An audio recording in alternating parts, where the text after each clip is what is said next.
I've been waiting so long to say this on YouTube. Hello, my name is Sister Lizzie Ruth.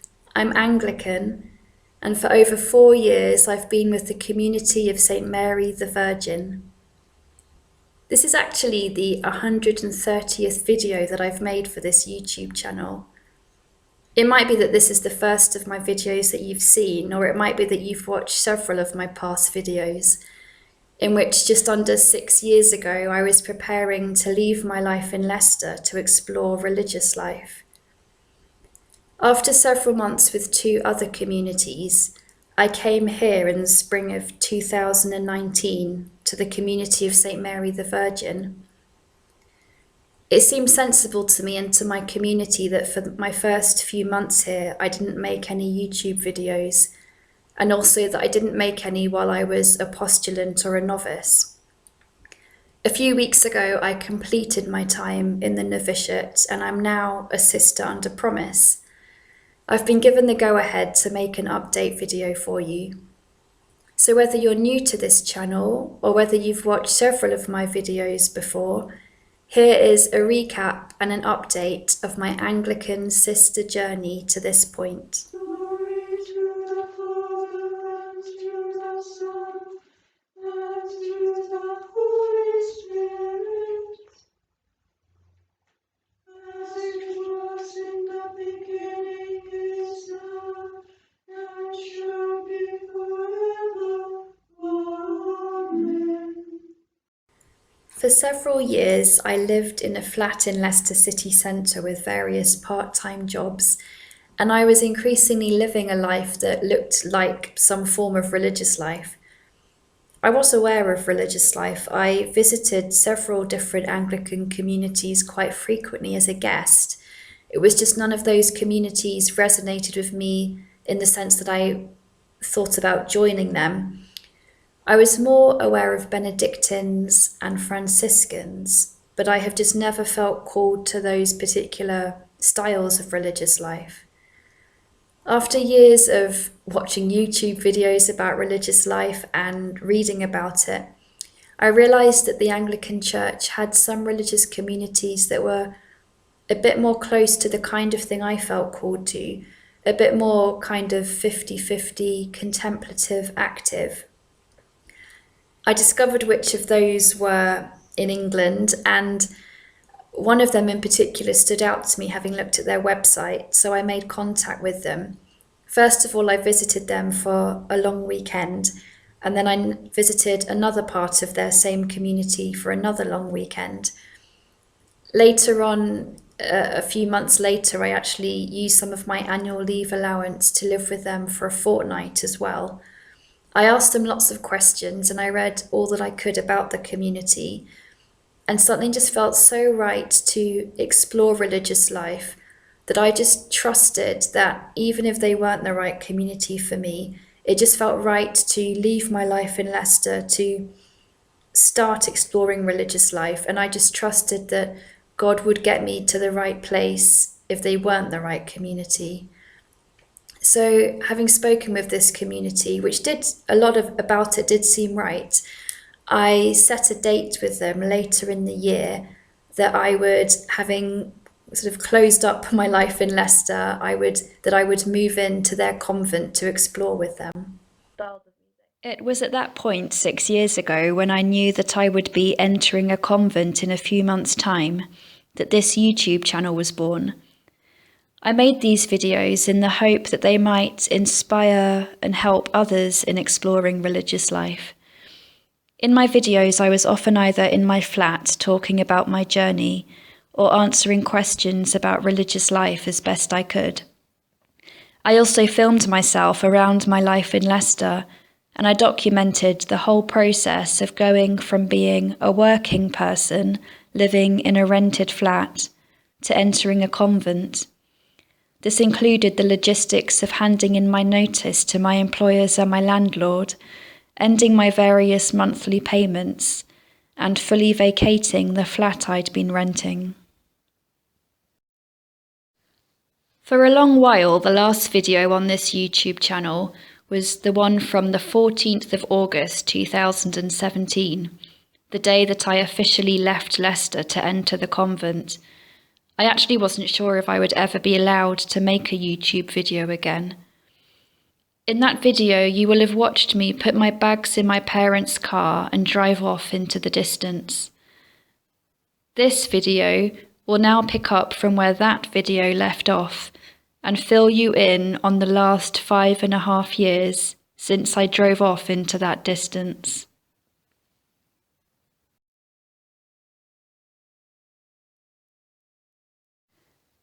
The convent I entered that day in August 2017 wasn't the convent I'm in now. It was a different community. After a few weeks with them as an alongsider, I became a postulant. There was a lot I liked about that community, but as the months went on, I felt increasingly that I wasn't in the religious community that God was calling me to. With some help and suggestions from some of the sisters there, I went on a fortnight-long visit to a different community that we thought might be more right for me. It did seem worth exploring my vocation with them, so after 9 months at my first community, I moved to a second community. Quite soon after moving into that community, I became a postulant with them. As time went on, I had the same feeling though, although for different reasons now, that I still wasn't in the community God was calling me to. I stayed put for a bit longer this time, aware that I'd already changed community. I even became a novice. But the feeling that I was in the wrong community simply intensified. While I was discerning with this second community, I asked if, as part of my discernment, I might visit 2 other religious communities that I was aware of. One of them was the community of St. Mary the Virgin in Wantage. I came here to visit in my teal habit, first for a day and then for a week. I also spent a week with another community. We were praying that God would lead me to the right place and that I would get it right this time, 3rd time round. Around March 2019, I felt that it was right to ask to leave the novitiate of my second community and to ask to start right from scratch here at CSMV. I remember taking off my teal habit and laying it on the altar and asking God for the humility and courage and patience to go from being a sister in a habit to an inquirer in civilian clothes again, and to start right from scratch yet again in a 3rd community.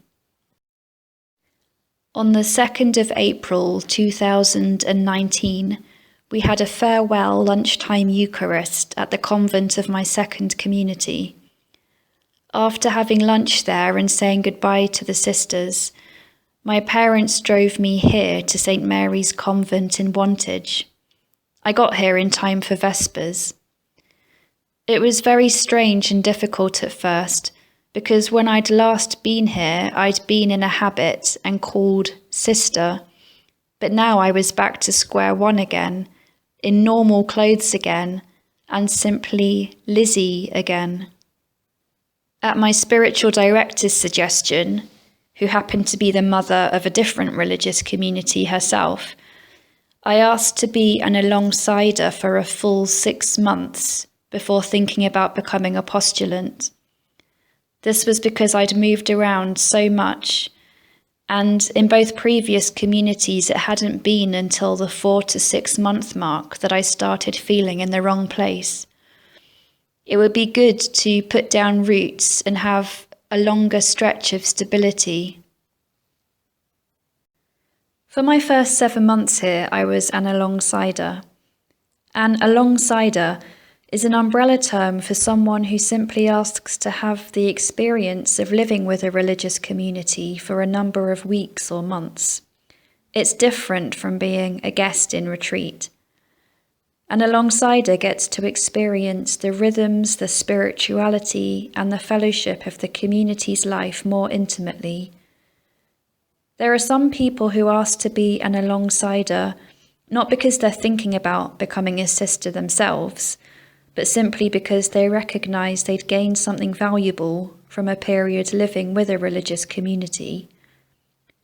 Others of us ask to live for a bit with a religious community specifically because we're wondering about becoming a sister in that community in the future, and we're simply wanting to put out initial feelers for now. I personally find the word aspirant more helpful in describing someone asking to stay with a community for this discernment purpose. Different communities use different words for this first discernment stage, but most will ask that you live with them for a minimum length of time before becoming a postulant. During this period as an alongside-er or aspirant, I lived with the sisters, joining in the rhythm of their daily life. I was given a bit of work to do each day, and I was allowed to keep all my electronic devices and my bank card. What I like about the process of exploring religious life is that you're eased into it very gently. 7 months later, I became a postulant. We had a small ceremony in chapel in which I was given a postulant's cross to wear. Up until that moment, I'd been sitting in a guest seat in chapel, but in this ceremony, I was taken by the hand and formally led to my own new seat in chapel in the same row as the sisters. It was at this moment that I suppose I formally began my sister training, as it were. I was now described as being in the novitiate. I was given a few more responsibilities. I met once a week with my novice guardian for pastoral support, and she gave me classes on prayer, plain chant, living to a rule of life, and our own community's rule. After 6 months as a postulant, it felt right to go on to become a novice. In preparation for this, I was asked to hand in my electronic devices and my bank card. My novice guardian would keep them safe. My novice guardian also helped me to discern what items of mine to take to a charity shop, what to hide away in storage for now, and what items to make communal items that lived downstairs available to all the sisters rather than in my cell. Part of religious life is not having personal funds or personal possessions. Having undergone this stripping process, I was then clothed as a novice in July 2020, in the middle of lockdown. For the first part of the service, I was in my ordinary clothes, wearing my postulant cross. Halfway through the service, while the other sisters sang a psalm in plain chant, my novice guardian and I left the chapel briefly, and I changed into my CSMV habit that I had not worn yet, that had been lying on the altar overnight. A few minutes later, I came back into chapel wearing the habit. I was now a novice, committed to growing in our community's way of life and living more like the other sisters, fully dependent on the community. Once I was a novice, I was given a few more responsibilities. I was reminded that as a novice, at any moment I could ask to withdraw from the novitiate and leave the community. And if I had simply asked for my smartphone and bank card back in order to do this, I would have been given them back straight away. I didn't need to do that though, because deep down I continued to feel in the right place here. During my time as a novice, my classes and my weekly meetings with my novice guardian continued, and I started venturing into new ministries, such as spiritually accompanying guests staying with us on our retreat wing. After 2.5 years as a novice, I said to my novice guardian and my sister in charge that it felt right to me to go on to the next stage beyond novice. But in order to do this, it was important that it wasn't just me that felt this was right. It was important that the community as a whole felt it was God's will for me to continue here. It's a mutual discernment. We went through quite a thorough discernment process together in which the sisters met about me and asked me questions, and I was given the opportunity to share my own discernment thoughts and feelings with them. This all then culminated in the sisters taking a vote as to whether they felt I should go ahead to become what we call here a sister under promise. The result of that vote was that they did feel it was God's will for me.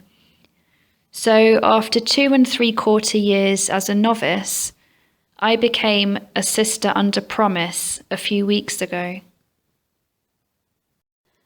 A sister under promise is a bit like a sister in temporary vows or first profession in other communities. I haven't yet made a life vow. At the moment, I'm at the stage a bit like engagement before marriage.